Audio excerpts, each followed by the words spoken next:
그동안 진행되어왔던 출애굽기 설교를 잠깐 멈추고 송년 특집입니다. 송년 특집 말씀을 좀 나누고자 하는데요. 우리가 잘 아는 곤충 중에 이 하루살이라는 벌레가 있죠. 하루밖에 못 산다고 해서 하루살이라고 붙여진 이름입니다. 물론 실제로 정확히 24시간만 사는 건 아니에요. 그 애벌레죠, 유충. 애벌레 때에는 한 2년에서 3년을 산다고 그러고요. 그리고 또 이제 벌레가 되었을 때는 한 이틀에서 3일을 산다고 해요. 근데 4일은 넘기기가 어렵대요. 4일을 넘기기가 어렵다. 근데 왜 그런지 아세요? 왜 이 하루살이가 이렇게 짧은 인생을 살다가 빨리 생을 마감하는가? 이유가 있더라고요. 하루살이는 밥을 먹을 수 있는 입이 없어요. 그 음식을 섭취를 하지 못하는 거예요. 다시 말해 에너지를 공급받지 못하니까 굶어 죽는다는 것이죠. 여러분, 우리가 예수 그리스도를 믿고 하나님의 자녀가 된 신자의 인생은 하루살이 인생이 아닙니다. 우리가 하루하루 살아가는 것은 하나님의 공급하심이 있기 때문이에요. 하나님 우리를 먹여주시고, 하나님 우리를 공급하여 주시고, 하나님 우리를 돌보시는 것이죠. 육적인 공급만이 아니라 영적인 공급. 하나님께서 우리를 돌보시고 입히시고 먹이시기 때문에 우리가 하루하루를 계속해서 이어가고 살아가는 것이죠. 하나님의 인도하심이 우리의 일생을 이어가고 있다고 해도 과언이 아니죠. 이것을 가리켜서 우리는 하나님의 섭리. 그래서 우리는 하루살이가 아니라 섭리살이를 살고 있어요. 하나님의 그 섭리하심 속에서 주의 보호하심과 주의 먹이심과 주의 돌보심과 주의 이끄심 가운데 우리는 섭리살이 인생을 살아가고 있는 것이죠. 하나님의 섭리가 하루하루 지금도 작동되어 가고 있는 거예요. 한 해 동안 우리의 인생 가운데 우리 인생 속에 이 섭리의 관을 씌우신 우리 하나님을 찬양하길 바랍니다. 그분이 우리를 지금까지 인도하셨고 앞으로도 계속해서 섭리하시면서 우리를 섭리살이 인생으로 이끌어 가실 줄 믿습니다. 그분이 우리를 섭리하세요. 자, 그러나 이 하나님의 섭리, 잘 생각해 보세요. 이 하나님의 섭리는 꼭 선한 작용만 일어나는 것은 아니에요. 때로는 부작용이 일어나기도 해요. 우리가 잘 아는 요셉을 한번 기억해 보세요. 요셉 하면 참 하나님이 섭리하셨던 인생이죠. 하나님이 주권적으로 섭리하셨어요. 하지만 그에게 어떤 일이 일어납니까? 형들에게 노예로 팔리고 범죄자라는 누명을 쓰고 감옥살이를 하게 됩니다. 이게 뭐죠? 부작용이에요, 부작용. 하나님이 섭리하셨는데 그 인생 가운데 부작용이 일어났어요, 부작용. 다윗도 떠올리고 다윗. 아무도 넘어뜨리지 못한 그 골리앗을 물맷돌 한 방으로 쓰러뜨립니다. 이것은 하나님이 다윗을 왕으로 세우고자 했던 그 하나님의 섭리가 지금 이 어린 다윗의 그 모습 속에 지금 드러나고 있는 거예요. 이 다윗은 내가 왕으로 세운 점찍어 놓은 왕이다. 하나님의 섭리. 그런데 이 하나님의 섭리 속에 부작용이 일어나요. 어떤 부작용입니까? 사울의 창이 다윗의 가슴을 향해 날아옵니다. 사울의 칼날을 피해서 십광야, 바람광야, 엔게디 광야 10수년을 그렇게 도망자로 살았습니다. 하나님의 섭리 속에는 무엇이 있습니까? 부작용이 있어요. 부작용. 하지만 부작용이 꼭 나쁜 것만은 아닙니다. 얼마 전에 제가 신문을 보다가 우리가 이 먹는 약과 관련된 기사를 보게 됐어요. 이 약은 다 아시는 분은 아시겠지만 부작용이 있어요. 부작용. 그렇죠? 하다못해 우리가 아주 평범한 감기약을 먹어도 부작용이 일어나죠.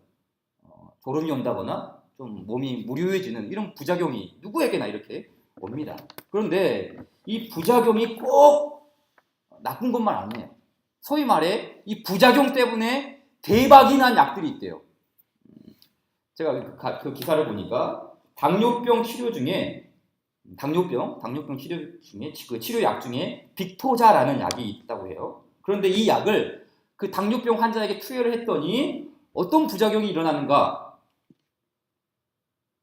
체중이 감소해요. 그 약품에 포만감을 느끼는 그 성분이 있었던 거예요. 그래서 그 포만감을 느끼는 성분 때문에 호르몬이 자극돼서 이 약을 먹은 사람들은 많은 음식을 과다 섭취하지 않는 거예요. 어느 정도만 먹어도 배불러. 그래서 이게 살을 빼는 작용을 하게 된 것이죠. 그래서 이 약을 조금만 바꿔서 삭센다라는 비만 치료제가 돼서 비만 치료제.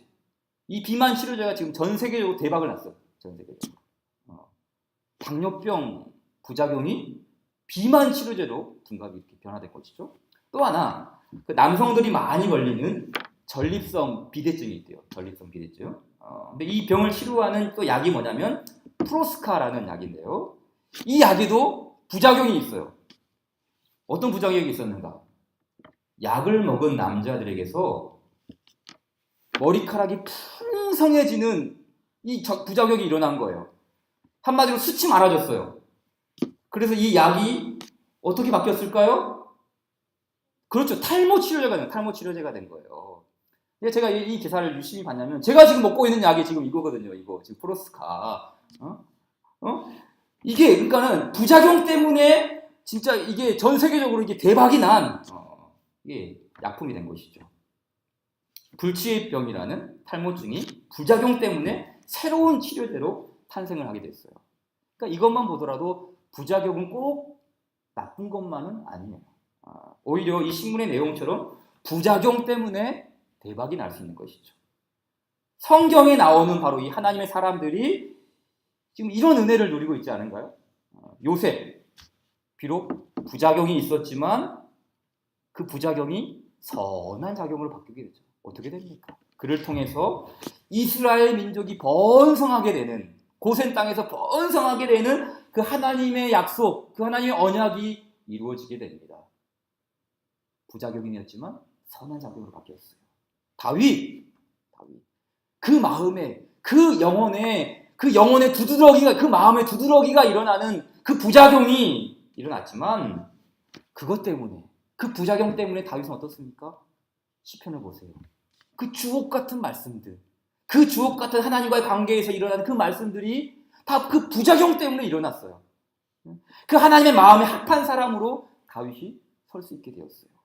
부작용이 일으킨 선한 효과가 아닌가요? 자, 이와 같은 관점을 가지고 오늘 이 본문을 들여다보자고요. 자, 나아만 장군, 이방 사람입니다. 이방인이에요. 그것도 이스라엘과 아주 적대 관계에 있는 사람입니다. 그런데 이런 이방 나라의 사람에게 하나님의 섭리가 작동이 돼요. 볼까요? 1절. 1절 다시 보겠습니다. 아람 왕의 군대 장관 나아만은 그의 주인 앞에서 크고 존귀한 자니, 자, 그 다음이 중요해요. 그 다음 뭐라 그럽니까? 이는 여호와께서 전에 그에게 아람을 구원하게 하셨습니다. 자, 아람을 구원한 장본인이 누구죠? 나아만 장군이 아니에요. 누구입니까? 여호와 하나님. 그렇죠? 분명히 말하죠? 이는 여호와께서 전에 그에게 아람을 구원하게 하셨습니다.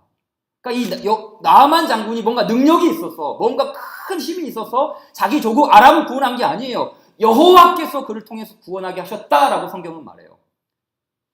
이방 나라 사람이에요. 이스라엘의 적대국의 사람입니다. 하나님을 알지 못한 사람이에요. 그런데 이런 사람에게도 하나님의 섭리가 지금 작동되고 있어요. 여호와께서 전에 나아만을 통해 그에게 아람을 구원하게 하셨습니다. 하나님의 섭리가 이 이방 사람 나아만에게 둘로 덮은 것이 아닌가요? 신약 성경을 보게 되면은 이 예수님께서도 나아만에 대해서 언급을 하셨어요. 자, 우리 말씀 한번 같이 읽어볼까요? 누가복음, 제가 안 가졌어요. 누가복음 한번 찾아봅시다. 자, 누가복음 4장 갑시다. 누가복음 4장을 가게 되면은 예수님의 말씀이 나옵니다. 예수님께서 이 나아만에 대해서 한번 언급하시는데 무엇을 염두에 두고 좀 이야기를 하는가 한번 찾아서 읽어봅시다. 누가복음 4장 27절.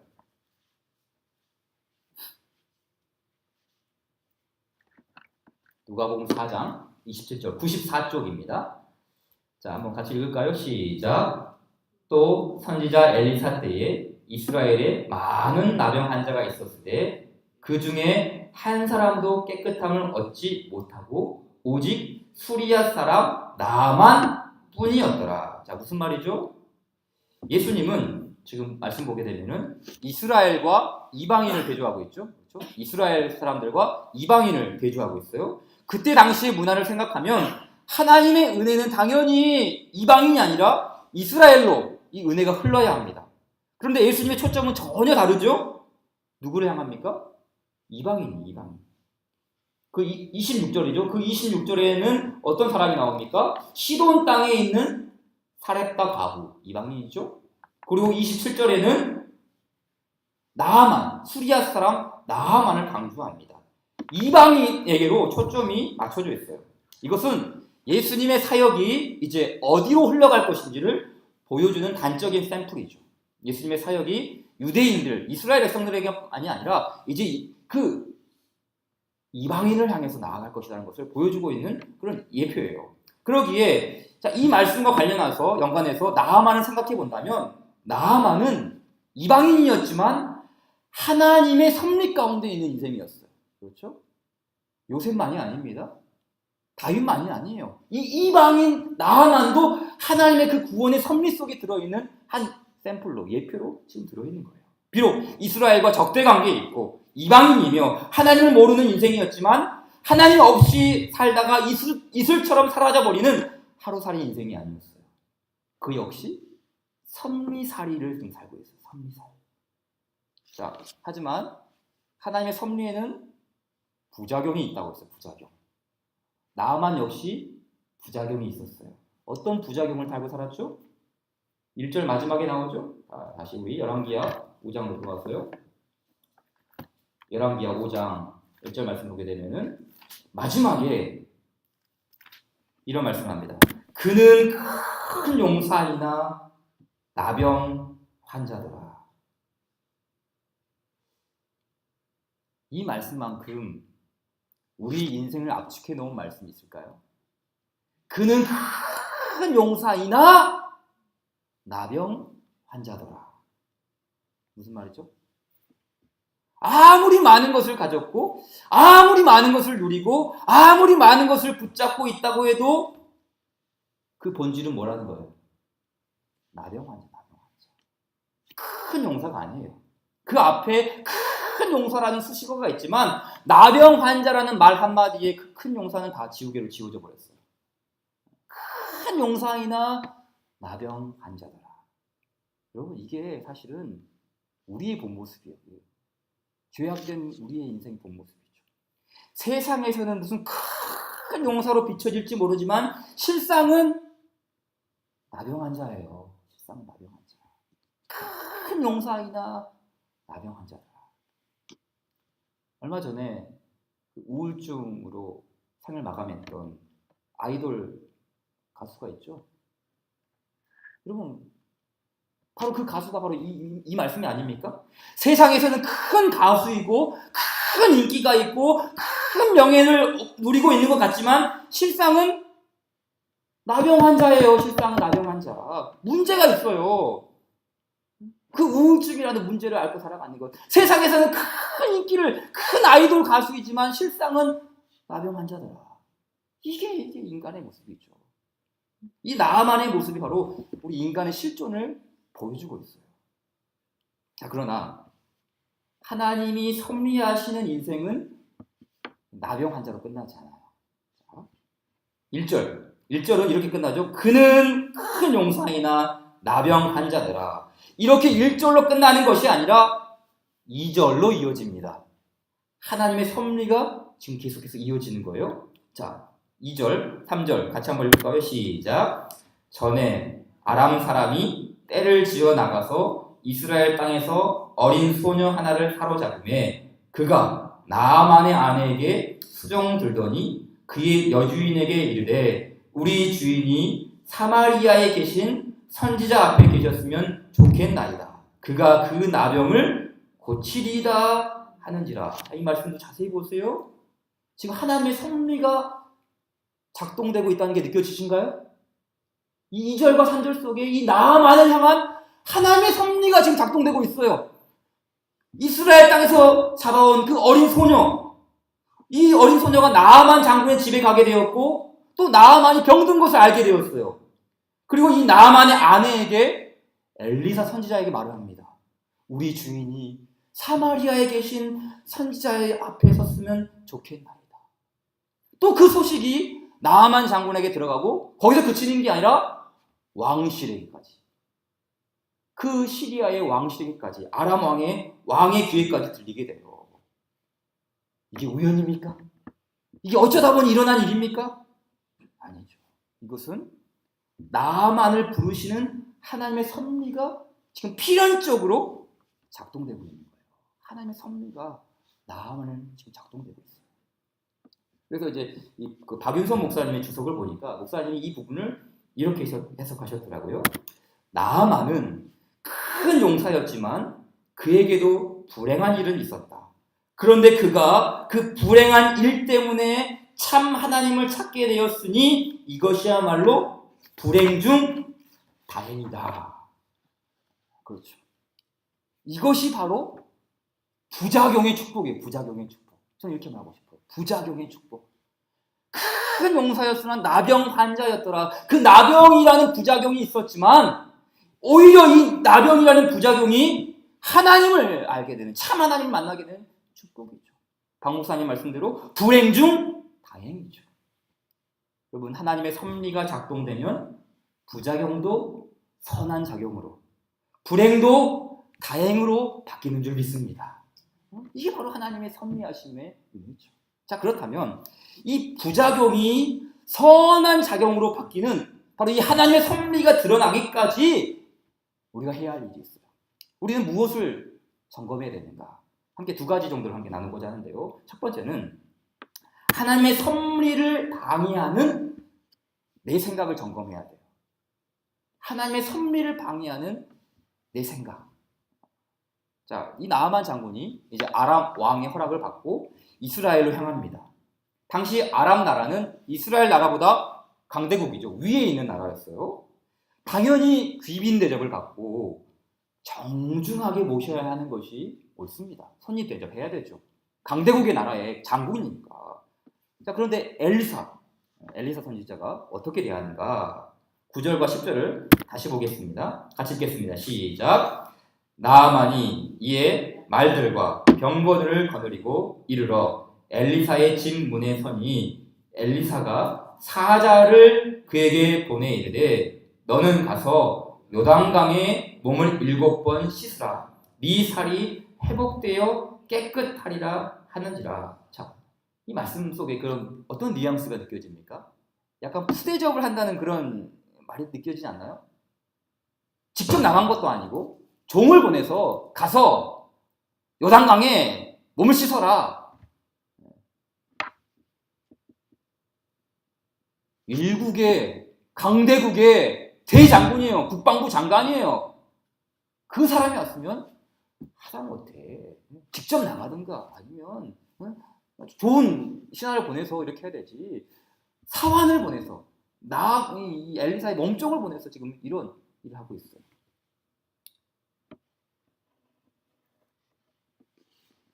나아만이 어떻게 반응했을까요? 감히 아람 나라의 대장군인 이 나아만을 우습게 보다니 가만두지 않겠다. 그래서 그가 어떻게 반응합니까? 11절. 자, 이 부분을 같이 읽읍시다. 시작. 나아만이 노하여 물러가며 이르되 내 생각에는 그가 내게로 나와서서 그의 하나님 여호와의 이름을 부르고 그의 손을 그 부위 위에 흔들어 나병을 고칠까 하였도다. 자, 지금 보세요. 나아만이 작동시킨 스위치가 뭐죠? 내 생각이요, 내 생각. 그렇죠? 하나님의 섭리가 아닙니다. 하나님의 능력이 아니에요. 무엇입니까? 내 생각에는 이거예요.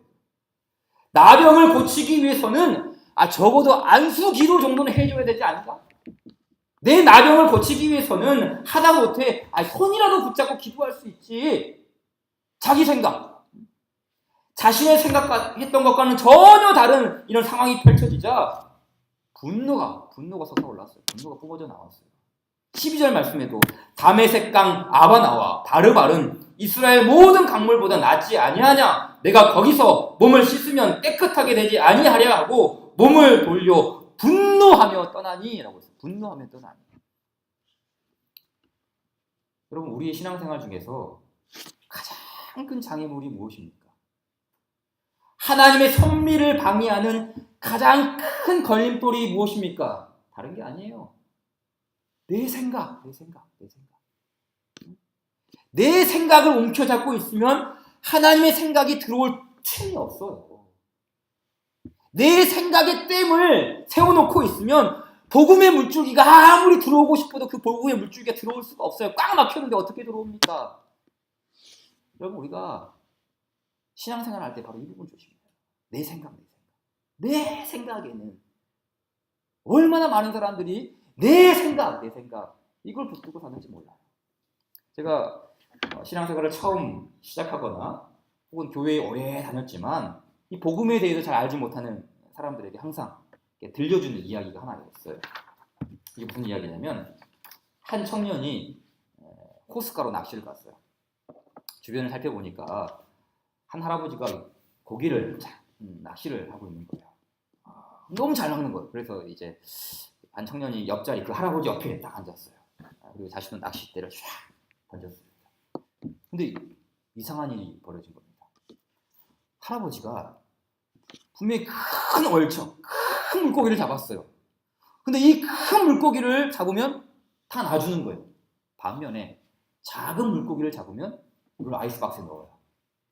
이상하죠? 월척을 잡으면 놓아주고 작은 피레미를 잡으면 고기에 담는 거예요. 그래서 이 청년이 궁금해서 물었어요. 할아버지, 왜 큰 물고기를 잡으면 놓아주고 작은 물고기만 잡아서 아이스박스에 넣는 겁니까? 할아버지가 뭐라고 대답했는지 아세요? 우리 집 프라이팬은 25cm밖에 안 되거든. 25cm밖에 되지 프라이팬. 이게 무슨 말입니까? 자기 집에는 이 작은 물고기만 요리할 수 있는 작은 후라이팬만 있기 때문에 큰 물고기는 다 버린다니 소용없다는 거예요. 가져가도 소용없다는 거예요. 참 지혜롭지 못한 이야기가 아닌가요? 근데 사실 이 이야기는 우리 이야기예요. 내가 가진 생각의 후라이팬이 25cm밖에 되지 않아요. 그래서 너무나 크신 그 하나님을 다 담지 못해요. 하나님이 세상을 창조하셨습니다. 이건 너무 큰 물고기야. 이 말씀 내가 다 담을 수 없어. 나는 25cm에 당하는 그 하나님만 믿을 거야. 예수님이 처녀의 몸에서 태어나셨습니다. 아니 이렇게 큰 물고기 이거 내가 다 담을 수 없어. 이 진리는 내가 담을 수 없어. 그냥 원수를 사랑하라. 이 정도만 내가 담을 수 있어. 25cm밖에 되지 않은 그 내 생각 때문에 25cm밖에 되지 않은 내 생각 때문에 하나님을 담지 못하는 거예요.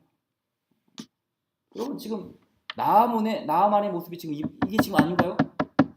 나만의 생각이 지금 이 25cm밖에 되지 않은 이 생각 아닐까요? 너무나도 협소한 이 작은 내 생각 때문에 그 크신 하나님의 섭리를 다 담을 수가 없어요.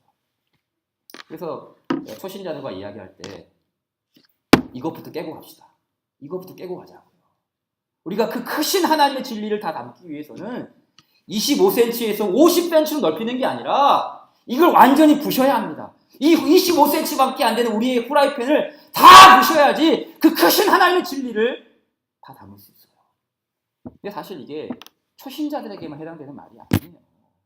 우리 기신자들에게도 이 25cm밖에 안 되는 우리 이 생각의 프라이팬을 다 깨트려야 돼요.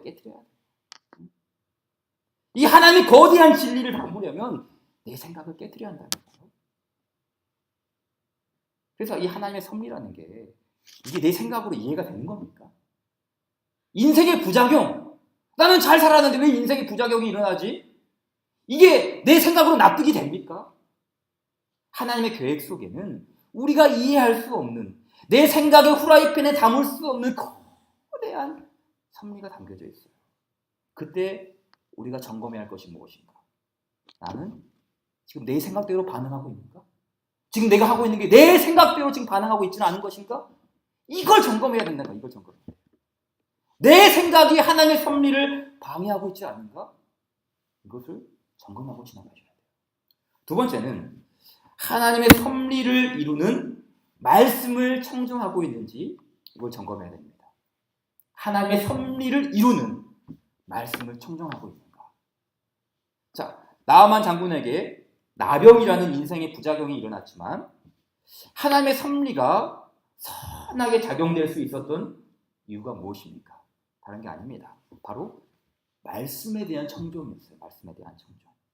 자, 13절 말씀 함께 같이 보겠습니다. 시작. 그의 종들이 나와서 말하여 이르되 내 아버지여 선지자가 당신에게 큰 일을 행하라 말하였다면 행하지 아니하였으리까 하물며 당신에게 이르기를 씻어 깨끗하게 하라 함이리까 하니. 자, 이 말씀을 보면 나아만에게는 하나님 붙여주신 사람들이 있었죠. 그렇죠?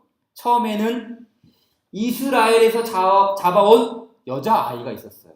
이 여자아이가 우리 주인이 이스라엘의 선지자 앞에 섰으면 좋겠나이다. 이 말씀을 전해주었어요. 그리고 분노해서 나 더 이상 이 선지자의 말 안 듣겠다. 분노해서 돌아가려고 했던 이 상황 가운데서 나아만의 부하들이, 그렇죠? 나아만의 종들이 만류를 합니다. 장군님, 그러지 마십시오. 저 선지자가 더 어려운 일을 시켰다면 그 했을 거 아닙니까? 그러니 비록 마음에 내키지 않아도 쉬운 일이긴 해도 한번 해봅시다. 지금 나아만의 종들이 도움을 주고 있어요. 처음에는 작은 여자아이, 그리고 나아만의 부하들이 지금 도움을 주고 있어요. 여러분, 복음이 이런 게 아닌가요? 복음은 미련한 것이라고 했어요. 십자가에 못 박힌 그리스도는 유대인에게는 꺼리끼는 것이요 이방인에게는 미련한 것이로다. 이 세상은 자기의 지혜로 하나님을 알지 못한다고 했어요. 아무리 복음을 이렇게 전해도 복음을 거절하고 싶은 것이 인간의 마음. 이게 인간의 본성이에요. 복음은 이해할 수 없는 하나님의 섭리. 이게 이해가 안 되는 거예요. 이해가 안 되는 거예요. 그런데 보세요. 자꾸 그렇게 거절하고 도저히 이해할 수 없는 이 선지자의 말, 도저히 납득할 수 없는 이 요단강에 가서 씻으라는 이 말, 이해가 안 되죠. 그런데 이렇게 거절하고 분노하는 나아만에게 복음이 계속해서 전해집니다. 복음이 전해지고 있어요. 처음에는 여종을 향해서, 작은 여자아이를 향해서 복음이 전해지고 있고, 이번에는 이 부하들, 그 종들에게 통해서 이 복음이 계속해서 전해지고 있어요. 그래서 이 13절의 말씀이 그 원문을 보면은 이렇게 되겠어요.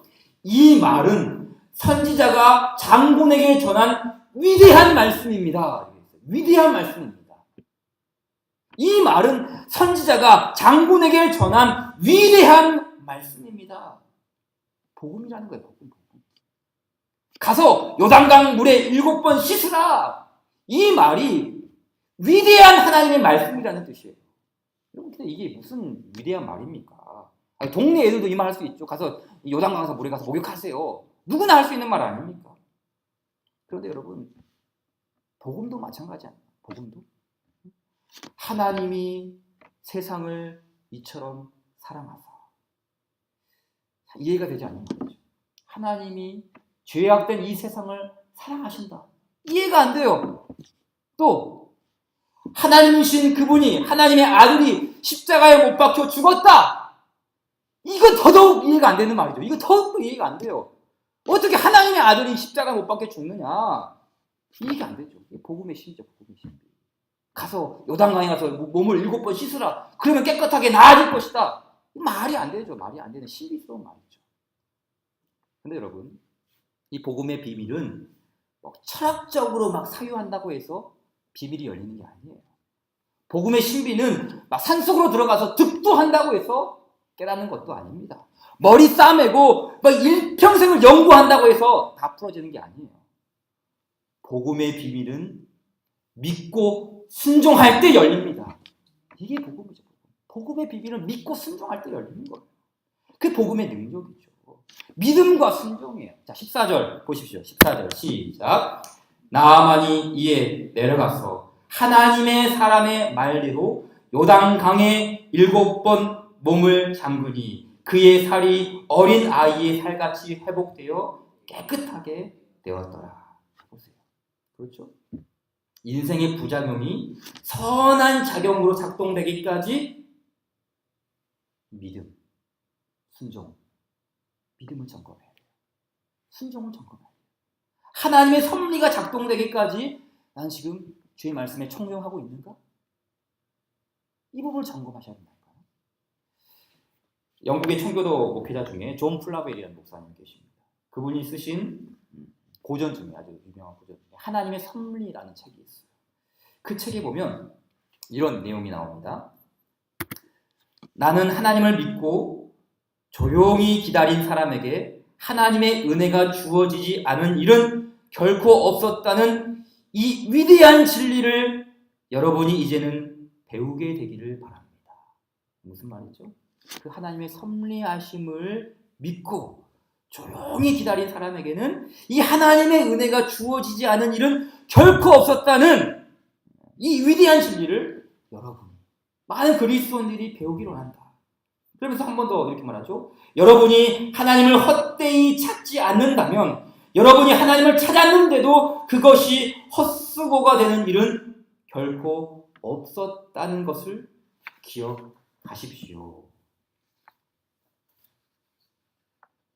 그 믿음이, 그 하나님의 섭리를 바라는 그 믿음이 헛수고가 되는 일은 결코 없었다는 것을 기억하십시오. 이 말을 던지면서 목사님이 이 찬양의 가사를 들려줍니다.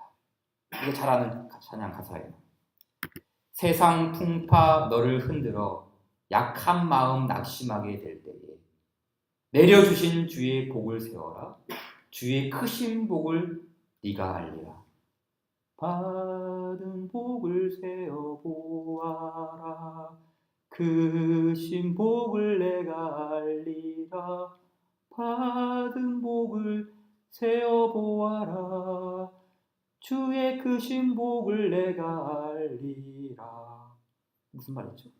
이 목사님의 이 말씀은 그 우리의 일생 중에 하나님의 섭리가 어떻게 작동되었는지 돌아보라는 거예요. 세상 풍파 너를 흔들어 약한 마음 낙심하게 될 때에, 그렇죠. 인생을 살아가고 있는데 부작용이 일어났어요. 그 부작용이 일어날 때 뭐라고요? 내려주신 주의 복을 세워보아라. 그동안 너를 인도했던, 그동안 너를 이렇게 이끌어왔던 하나님의 섭리를 뒤돌아봐라. 그러면서 목사님이 한마디 더 붙입니다. 이렇게 말해요. 하나님의 섭리로 일어난 일은 히브리 문자를 읽듯이 종종 뒤에서부터 읽어야 한다. 이게 무슨 말이냐면 우리 그 국어는 이렇게 왼쪽에서부터, 그렇죠? 왼쪽에서부터 오른쪽으로 이렇게 읽잖아요. 그런데 이 히브리 말은 반대예요. 거꾸로 가요. 거꾸로. 오른쪽에서부터 왼쪽으로 이렇게 읽어가요.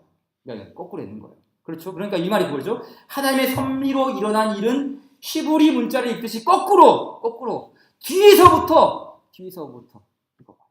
받은 복을 세워보고 그 풍파 중에서 일어난 일들을 한번 기억해보고 인생의 부작용을 만났을 때 일어났던 그 하나님의 은혜를 다시 한번 기억하면서 그 하나님의 섭리하심이 어떤 것인지를 반추해보고 묵상해보고 돌아보라는 거예요. 하나님의 섭리를 깨달으라는 뜻이죠. 그렇죠, 여러분. 우리의 일생은 어떻게 보면 참 부작용투성입니다. 올 하나만 해도 그렇잖아요. 예기치 못한 많은 부작용들이 얼마나 많았습니까? 그러나 그 부작용을 통해 얻게 된 것들이 얼마나 많습니까? 하나님이 오히려 그 부작용을 통해서 하나님의 섭리의 은혜를 우리 가운데 베풀어 주고 있는 줄 믿습니다. 하나님의 섭리가 우리를 지금도 작동시켜 나가고 있어요. 그래서 우리는 그분의 돌보심을 믿는 것이고 그분의 사랑을 의지하는 것이고 하나님께서 그 선한 부작용까지도 악한 부작용까지도 선한 부작용으로 이끄시는 그 하나님의 돌보심, 하나님을 사랑하는 자, 곧 그 뜻대로 부르심을 입은 자들에게는 모든 것이 합력하여 선을 이룬다. 그 은혜를 우리가 의지하는 것이죠. 오늘 그 하나님의 섭리를 우리가 믿고 의지한다면 내 생각을 점검하십시오. 내 생각을 버리는 것, 그 점검하세요.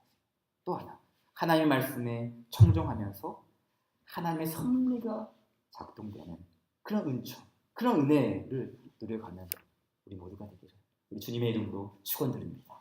오늘 우리 주신 말씀 기억하시면서 543장 함께 찬양드립시다. 543장. 어려운 일 당할 때 나의 믿음 적으나 의지하는 내 주를 더욱 의지합니다. 세월 지나갈수록 의지할 것뿐일세 무슨 일을 당해도 예수 의지합니다. 543장 같이 찬양드립시다.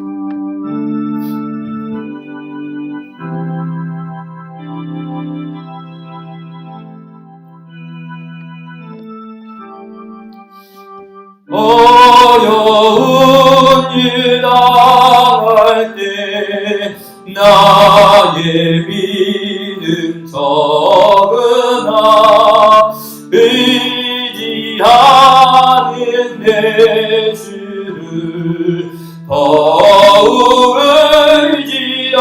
의지합니다. 세월 지나갈수록 의지할 것뿐일세 무슨 일을 당해도 예수 의지합니다. 성령께서 내 마음 밝히 비춰주시니 인도하신 따라서 주만 의지합니다. 세월 지나갈수록 의지할 것뿐일세 무슨 일을 당해도 예수 의지합니다.